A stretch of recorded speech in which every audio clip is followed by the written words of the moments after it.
Hey guys, my name's Catherine. Welcome back to my channel, or welcome to my channel if you're new here. I make videos about dyeing, sewing, and upcycling. If that's something you're into, be sure to hit the subscribe button and be sure to hit that like button. Hitting the like button is easy and free for you, and it really helps my channel and it helps me to continue to make free content for you guys. Today, I'm going to be doing an ice dye tutorial for you. I'm going to go over what happens when I have an ice dye fail and a way that I can just course correct. But before we get too far into today's video, I want to take a minute to say thank you to today's sponsor, Creative Market. Creative Market is a website that has all of your digital product needs. So when I say digital product, I mean things like fonts, patterns, website themes for Shopify, themes for WordPress, social media templates, including Instagram, YouTube, Pinterest, and Facebook. They also have themes for resumes if you want to spruce up your resume, as well as business card templates and email marketing templates. Everything is a la carte, and you can just buy what you need from Creative Market. Go to the link down in the description to check out Creative Market today. All right, so now we got the intro out of the way, and I can go over all the supplies that I used for this ice dye project. Let's get started. So let's go over supplies. As always, the links are in the description box down below. I'm going to use a 100% cotton t-shirt. I'm going to be using fine string. I'm going to be using Pro Chem dye for this one, a dust mask to protect myself, soda ash to prep my fabric, ice, a plastic tray that's big enough to hold your t-shirt, gloves for my hands, and Synthropol for washing, and of course a drop cloth to protect my space. Okay, so first I want to give you a little context of the shirt that I consider a fail and why I think it failed. This is the finished product before I re-dyed it. And as you can see, it's cool, but it's very light. So this was done with a glue resist with washable glue, which is one of my favorite techniques. And I have a lot of tutorials on my channel that I'll link down below. I have a whole playlist of them. And normally it works great. So what I did was an ice dye on a dome shape like this. And then I made tiers to hold different levels of ice with dye. Again, this is another technique that I've used before, and it worked great on another t-shirt. So I did this thinking it would work fine, but it just didn't. I believe my fatal mistake was my color choices. I used Glacier Blue and Aqua Marine from Dharma Trading. They're both really pretty colors, but they are not very strong when it comes to ice dyeing. Some colors are just better for ice dye than others. These colors are great for regular tie-dye, but they just don't pack a punch for ice dye. Let me know down in the comments what colors you've used that don't work for ice dye. So here it is when I took it off of the dome after letting it batch for over 24 hours. And I thought maybe it would be fine, but when I washed it all out, it really just faded so much.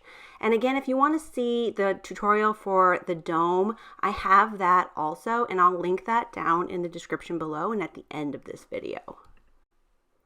So here it is again, and it's okay, but it just doesn't have great color definition.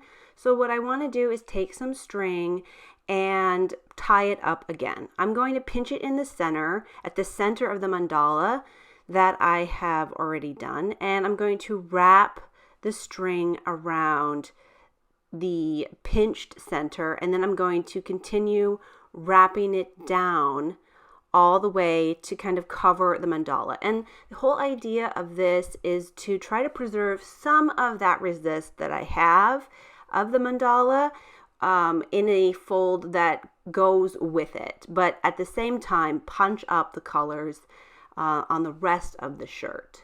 So I'm just going to wrap it up really tight and tie it off. And this string is pretty fine, so I can pull it really tight, and it's on the roll, so I can kind of pull it while it's on the roll as I wrap.